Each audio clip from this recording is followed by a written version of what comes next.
네, 그 서두에 이제 고양시가 경제 자유구역을 추진하는 배경이 이 경기 북부와 이 남부의 차이를 지적해 주셨는데 고양시는 이 경기 북부에서 최대 도시 아닙니까? 예. 이게 고양시의 이 JDS 지구가 경제 자유구로 지정이 된다면은 이 경기 북부 전체도 이 파급 효과가 작지 않을 것 같은데 어떻게 보고 계십니까? 맞습니다. 뭐 아무래도 경기 북부까지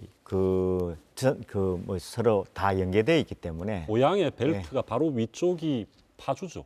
파주입니다. 파주하고 이번에 그 경제자유구역 지정하고자 하는 그 지역 자체가 파주에 바로 붙어 있습니다. 네. 그래서 경계에 놓여져 있기 때문에 만약에 우리가 고양 경제자유구역이 지정을 받게 되면 바로 파주하고도 연결돼서 아마 더 확대된다면 파주 지역으로 확대될 수밖에 없는 여건이기도 하고요.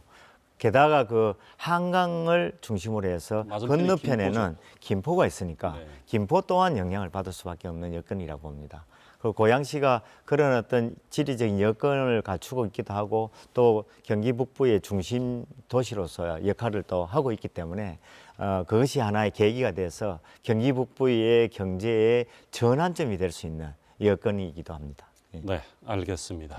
이 고양시의 경제 자유구역 이 의미가 남다른데 어떻습니까? 이 전체 큰 틀에서 이 청사진을 어떻게 그리고 계십니까? 지금은 그 고양시에 추진하고 있는 경제자유구역은 뭐 어떻게 고양시의 발전만을 이렇게 고민하는 차원이 아니라 어떻게 보면 추구하는 목표는 글로벌 그 첨단 비즈니스 거점을 위한 미래 대한민국의 이런 게 신산업 생태계를 조성하는 데 있다고 봅니다. 그렇게 돼서 요즘 이렇게 또 경제 침체 속에 뭐 놓여져 있는 인식들을 많이 하고 계시는 것처럼 이 부분을 조금 새롭게 이제 나가기 위해서는 요즘 뭐 트럼프 대통령 같은 경우에는 보호무역주의 개념으로 자국의 이익을 추구하는 그런 방향으로 가는 것처럼 우리도 이것을 계기로 해서 고양시의 경제자유구역이 교두보 역할을 할 수 있는 여건이 되어야 된다고 생각이 들고 미래 산업 전략을 구축하는데 이만한 위치와 그다음에 저기 부지의 면적 그다음에 그런 여건이 되는 데는 거의 없으리라고 생각합니다. 특히 경쟁력은 수도권에서 있기 때문에 그 수도권에서 그 역할을 할 수 있는 가장 좋은 지역으로 저는 생각하고 있고 앞으로 수도권 비수도권이 순환으로 성장을 할 수 있는 여건을 만드는 구조를 이 고양시 경제자유구역에서 만들어 줄 수 있다고 저는 생각합니다. 네, 지금 규모가 거대하다고 하셨는데 예. 제가 듣기로도 일산 신도시보다 이 면적이 넓다고 하고 530만 평인가 되는 거죠. 예, 맞습니다. 이 정도 규모면은 진짜 결코 이 적은 규모가 아닌데 어떻게 됩니까? 이게 다 개발될 경우에는 그 어떤 기업들이 어떤 산업들이 와서 자리를 잡게 되는 겁니까? 아무래도 지금 같은 경우에는 지역으로 보면 534만 평이 규모가 굉장히 크다고 할 수 있지 않습니까? 네. 근데 그 지역이 갖고 있는 여건을 보면 벌써 그 중에 한 100만 평 정도는 벌써 개발이 진행되고 있습니다. 네. 그리고 지금 그 나머지 지역에 대해서는 우리가 지금 그 산업이 유치되는 내용을 보게 되면 일단은 바이오, 정밀 의료 분야가 하나가 있고요. 네. 그다음에 우리가 얘기하는 고양시는 다른 어떤 지역보다도 K컬처 분야가 굉장히 발달 지금 되고 있는 상황이기도 하고 앞으로 더 발전되리라고 생각합니다. 그런 분야하면 그다음에 혹시 우리가 일반적으로 최첨단 분야라고 얘기하면 AI, 로봇, 뭐 우리가 드론에 해당되는 그 UAM 이런 분야의 산업 분야가 고양시 지역의 지리적 여건을 감안했을 때 가장 적합한 지역으로 또 경쟁력 있는 지역으로 되어 있기 때문에 아마 그런 산업들이 다 들어오게 되면 이것도 면적이 부족하다 할 정도의 상황이 되리라고 봅니다. 지금 우리 송도, 뭐 영종도, 우리 청라 같은 경우에는 3,800만 평입니다. 네. 근데 거기는 송도 지역은 지금 이제 면적이 좀 부족하다. 하는 지역을 얘기하지만은 실제로 청라나 저 영종도는 아직 뭐 그렇게 많이 들어있지 않는 상황이지만은 뭐 차근차근 아마 채워지리라고 생각합니다. 고양 지역으로 보면 경기 북부 유일한 경제자유구역이기도 하고 그리고 아까 말씀드린 대한민국의 신성장 동력을 만드는 생태계를 조성하는 의미이기 때문에 면적으로는 뭐 부족하지 않을까 하는 생각도 듭니다. 예. 네. 최근에 고양시의 그 여론조사를 봤더니 고양 시민의 89% 그러니까 거의 열의 9분 이상이 그 경제 자유구역 유치를 지지하고 있고 또 한 70% 가까이가 그 내용을 알고 있다. 이렇게 답변을 하셨는데 이렇게 굉장히 기대감이 큰데 그 이유가 뭐라고 보십니까?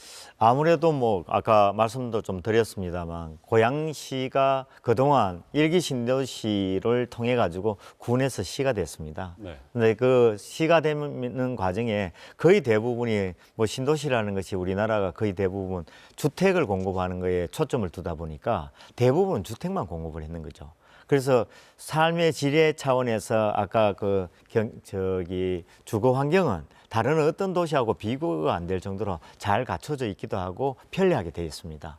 근데 그거로 인해서 어떤 일이 벌어졌냐면 주로 그 직장을 구하고 그 다음에 취업을 하기 위해서는 다 서울로 갔습니다. 네. 그러다 보니까 서울로 많은 우리 시민들이 가다 보니 거기에 자유로가 지금 전국에서 그렇죠. 체증이 가장 심각한 네. 그런 도로가 돼버렸습니다. 저도 그 체정 때문에 잘 가지를 못하고 있습니다. 맞습니다. 실제로 뭐 서울하고 거리는 뭐 그 승용차로 가면 20-30분이면 네. 되는데 뭐 1시간 넘게 1시간 반까지 걸린다고 하니까. 근데 그런 것들을 해소하기 위해서 그 지역이 갖고 있는 특성에 살리는 의미도 있고 그럼 부족한 문제도 해소하는 차원에서 경제 자유구역이라는 부분으로 해서 기업들이 많이 들어와서 그 기업들이 들어왔다는 것은 취업하고 직장을 구하는 우리 청년들한테는 굉장히 유용하고 그리고 앞으로 교통체증을 줄일 수 있는 방법이기도 하고 그래서 고양시가 더 기능과 대도시에 걸맞게 기능과 발전을 취하기 위해서는 기업이 유치만 된다면 아마 그런 것들이 잘 해소되기도 하고 경쟁력을 더 갖출 수 있는 여건이 되리라고 생각이 듭니다. 알겠습니다. 예. 아까 좀 전에 그 K 컬처밸리 그 사업도 말씀을 예. 하셨는데 예. 이 K 컬처밸리 사업은 또 CJ 그 라이브 시티 사업 얘기를 하지 않을 수가 없는데 경기도에 따르면은 여기 이 K 컬처밸리 가운데 아레나 건설 사업은 민간 공모를 하고 나머지 부분은 공영 개발. 경기 주택도시공사 중심으로 공영 개발을 하겠다 이렇게 밝혔는데 고양시 입장과는 뭐 정리가 조율이 된 건가요? 어떻습니까? 거리가 있는 편입니까?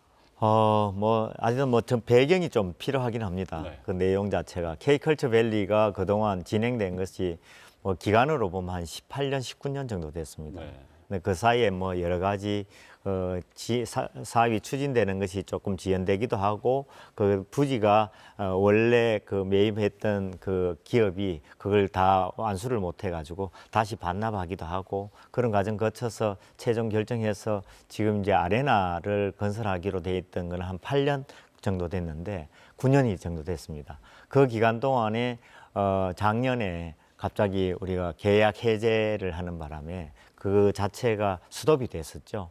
그래서 새롭게 다시 계획안을 수립하는 과정을 겪고 몇 개월 지난 후에 최근에 발표를 했습니다. 그래서 경기도 차원에서 지역 자체가 갖고 있는 특징도 있지만은 민간을 다시 공모를 해서 추진하는 것으로 처음에 일환을 잡고 그것이 추진하는 것이 기간이 너무 오래 지연이 되게 되면 그 부분은 도시공사 그 경기도 도시공사가 네. 직접 나서서 그걸 개발을 해서 완수하는 것으로 아레나까지. 예, 아레나를 먼저 하는 걸로 예. 나머지 부분에 대한 것들의 계획안보다 아레나가 먼저 하는 것이 우선이다 해서 아레나를 이제 최종적으로 하는 걸로 되어 있는데 개인적으로는 우리 그 고양시에서는 계속 추진하기를 원하는 것은 원래 CJ가 해왔던 것을 그대로 추진하도록 만들어서 최종 완료를 시키는 것이 제일 좋은 방안이다. 이렇게 이제 제시를 한 바가 더 있습니다.